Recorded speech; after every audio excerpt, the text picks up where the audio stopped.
Fala galerinha da 2000, aqui é o professor Eduardo Barreto e a aula de hoje é sobre tecidos vegetais. Molecada, a gente costuma achar que somente os animais vão ter tecidos, mas não é bem assim. Dentro da biologia, para ser considerado tecido, é que você tenha sido formado por células, é um agrupamento de células que realiza uma determinada função. Se eu tenho um conjunto de células fazendo uma mesma função, eu tenho um tecido. E isso eu vou encontrar em vários organismos vivos do nosso planeta, não somente no reino animalia. Então hoje a gente vai estudar sobre os tecidos vegetais. Bom, primeiro tecido vegetal, meristema. De longe, é o principal tecido de uma planta, moçada. Por quê? O meristema ele é o tecido responsável por construir todo o corpo desse vegetal, tudo bem? As células meristemáticas são células embrionárias. Elas conseguem fazer qualquer outra célula dentro do vegetal. É como se fosse uma célula-tronco dos animais. É o meristema para as plantas. Elas conseguem se dividir por mitose, beleza? Elas fazem muita mitose e essas células filhas são indiferenciadas. Elas podem originar qualquer tecido da planta adulta, tudo bem? Eu tenho tipos de meristemas. Eu tenho o meristema primário e o meristema secundário. O meristema primário é encontrado no ápice do caule e no ápice das raízes, beleza? Na pontinha dos galhos ou nas pontinhas das raízes. Ela que vai fazer o crescimento dessa planta. Diferentemente de um animal, o padrão de crescimento de uma planta é da extremidade em direção ao além, diferente do animal. No animal, a gente cresce do centro para as extremidades. Então, o meristema ele vai ter que estar localizado na pontinha do galho, certo? Ou da raiz. Já o meristema secundário vai ser responsável pelo crescimento secundário, que é basicamente o crescimento em espessura. Imagine, sei lá, uma planta de 100 metros de altura da finura de um dedo. Com um simples ventinho, ela ia cair. Então, a plantinha ela vai crescer em diâmetro, ela vai crescer em diâmetro para poder ter essa resistência para que ela não morra, para que ela não caia, tudo bem? Bom, aqui eu tenho o meristema primário. Aonde eu vou achar esse meristema mesmo? Ó, ponta do galho, na pontinha do galinho, ó. Ela tá aqui. Eu vou ter as folhas primordiais, aquelas que no futuro serão as folhas grandes. E aqui nessa regiãozinha eu vou ter o meristema apical. Apical significa ponta do galho, tá, molecada? Ela vai construindo, ela vai ficar fazendo mitose direto, mitose. As células que vão descendo a partir dessas mitoses começam a se diferenciar em outros tecidos. Começa a formar, sei lá, galhos, frutos, não sei. Vai formando aí o corpinho do vegetal. Perceba o seguinte, que o meristema apical, ele controla até mesmo os outros meristemas. Outra coisa que é muito importante, conforme esse meristema vai se multiplicando, ele deixa para trás pequeninas porções de células meristemáticas, ao qual a gente chama de gema lateral, certo?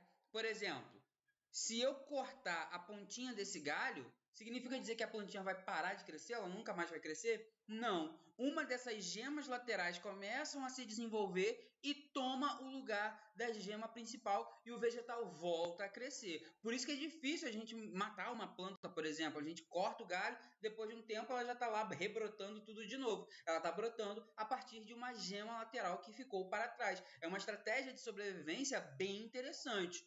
Agora, na raiz, eu vou encontrar ela lá na pontinha da raiz, protegido pela coifa. A coifa é uma estruturazinha que defende o meristema. Por quê? Porque conforme a raiz vai crescendo, ela poderia, por exemplo, bater em uma pedra. E ao chocar-se com uma pedra, o meristema poderia ser danificado, quebrado, perdido, e ia dificultar o crescimento dessa planta. Então, a coifa vem como se fosse um capuzinho assim, protegendo o meristema para deixar a raiz crescer. Meristema secundário. Meristema secundário, moçada, vão ser basicamente, aqui a nível de ensino médio, vão ser basicamente dois: felogênio e câmbio, certo? Bom, o que o felogênio vai fazer? Vem aqui na imagem comigo, segue a setinha.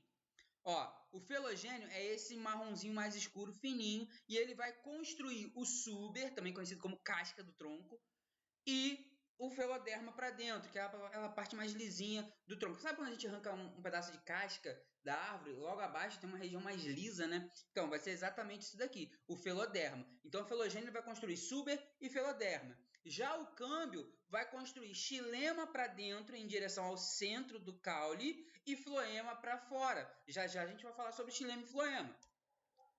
Tecidos de preenchimento. Molecada, entre uma célula e outra, um organismo vivo, não pode haver o vácuo, né? Não tem como isso acontecer. Nos animais, para haver esse preenchimento, a gente tem um tecido conjuntivo. Aqui nas plantas, a gente vai ter o tecido parênquima, ou tecido parenquimático. Esse tecido ele sofre várias especializações. Dentre eles, o clorofiliano, que é o mais importante, é aquele tecido que vai ser responsável por fazer fotossíntese, vai ser o tecido verde da planta, é a responsabilidade dele gerar o alimento para esse organismo vivo, e ele pode ser do tipo palissádico ou esponjoso. Palissádico, dele aqui, ó. Palissádico é esses bastõezinhos, perceba que ele é mais agrupadinho, ou esponjoso, onde ele vai ser células esféricas, mais afastadinha umas das outras. Isso está ligado diretamente ao fato de que o oxigênio e o gás carbônico tem que passar por aqui para entrar no vegetal. Calma, já já a gente vai ver como que é essa troca aí gasosa. A gente tem também o parênquima de reserva, que vai armazenar substâncias como amido, óleos, proteínas nas plantas. Igual está aqui na imagem. Aqui eu tenho um corte de uma célula dessa. E aqui, perceba que essa célula é grandona, tá vendo? Aqui dentro, se houver amido, é um parênquima de reserva. Se tiver ar, é um parênquima aerífero, certo? O parênquima aerífero, moçada, ele é muito comum em plantas aquáticas, como é o caso da gigoga. Tem bastante aí na cidade de Iguaba, lá perto do supermercado famoso aí da cidade, que eu não posso dizer o nome, afinal de contas, não vou fazer propaganda. Todo mundo sabe onde é. Tá aqui boiando aqui, ó. Essa região, quando a gente corta isso daqui, a gente vê que por dentro é um monte de casinhas ocas, né? Então, isso daqui a gente vai chamar de parênquima aerífero. Agora, os aquíferos, o parênquima aquífero, vai ser o seguinte: nessa região aqui, nessa célula gigante, não vai ter armazenado gordura, não vai ter óleo, não vai ter ar, vai ter água. Muito comum em plantas de deserto, como é o caso aqui das suculentas, como está aqui na imagem. São plantas que vão armazenar bastante água, afinal de contas, viver no deserto, água é luxo, é riqueza. Então, é uma estratégia de sobrevivência dessas plantas. Outros dois tecidos, já tecidos mais desenvolvidos, né? Que são o colênquima e o esclerênquima. Vamos nessa. Devagar aqui com andor. O colênquima, moçada, ele é um tecido de sustentação para partes vivas da planta. Onde tiver região viva da planta. Professor, tem parte morta na planta? Sim, meus amores, tem parte morta em vocês também. Tem tecido morto em vocês. Aqui na planta também não será diferente. Aonde for de sustentar tecidos vivos que requer uma resistência, uma flexibilidade maior, eu vou ter o tecido colênquima, um tecido que vai ter a sua parede secundária, não, vai ter a sua parede primária, a parede secundária não vai ser extremamente lignificada, vai ser bem pouquinho mesmo para dar essa flexibilidade. Aonde eu vou encontrar isso? Cara, em pedúnculos, em pedúnculos de folha, de flor, em gavinhas, nessas estruturas aqui bem comuns em pés de maracujá. Quem tem em casa com certeza já viu um desses. Já o esclerênquima, moçada, ele está relacionado à sustentação dos vegetais. Aparecem órgãos onde a maturidade já vai estar bem desenvolvida, onde o tronco, por exemplo, no caso do tronco aí, o tronco já se desenvolveu, ele não vai se desenvolver mais, então ele vai continuar ali sustentando o corpinho da plantinha, certo? São células mortas devido à extrema lignificação, ou seja, vai tacar lignina ali até virar madeira, lenho, que a gente chama. Então, aonde que eu vou encontrar isso? Em partes mortas. Revestimento. O revestimento, moçada, o mais comum é a epiderme. A epiderme, moçada, ela é constituída por uma camada de células vivas, diferente lá do esclerênquima, que formam uma cutícula bem fininha. Aqui na imagem, ó, tá vendo esses quadradinhos aqui, ó? Isso daqui forma a cutícula, ó. Aqui é o parênquima palissádico, esponjoso, legal. E aqui eu tenho a epiderme. Sabe quando a gente arranca uma folha e consegue tirar tipo uma pelezinha transparente ali da superfície da folha? Então, aquilo ali é a epiderme. Eu vou ter epiderme em cima e epiderme embaixo. Normalmente, a epiderme em cima tem uma camada de cera para evitar que seja queimada do sol, né? Uma proteção contra o sol. Bom, lá na epiderme, a gente consegue ver alguns anexos, algumas especificações, como o estômato. Estômato é muito importante, moçada. Por que o estômato é muito importante? O estômato são essas aberturazinhas que ficam na parte de baixo da folha. Normalmente, tá, moçada? Tudo que eu tô falando aqui é via de regra. Óbvio que tem alguma outra plantinha que tem algumas exceções, mas a via de regra, ao que importa para o Enem, é exatamente assim. Os estômatos são estruturas que ficam na parte de baixo da folha, são estruturas que vão abrir e fechar. Elas abrem para realizarem trocas gasosas. Lembra lá do primário que a tia falou que a plantinha respira diferente? A gente já viu que a plantinha não respira diferente, respira igualzinho a gente, o que ela faz é fotossíntese. Então, molecada, ó, a tia sempre falava, a plantinha pega pega CO2 e devolve O2. Lembra disso? Então, é pelo estômato que essa troca de gases irá ocorrer. O oxigênio vai sair da planta e o CO2 vai entrar na planta pelos estômatos. Fazendo uma analogia bem esdrúxula, é como se fosse o nosso nariz, o estômato na planta. Tudo bem?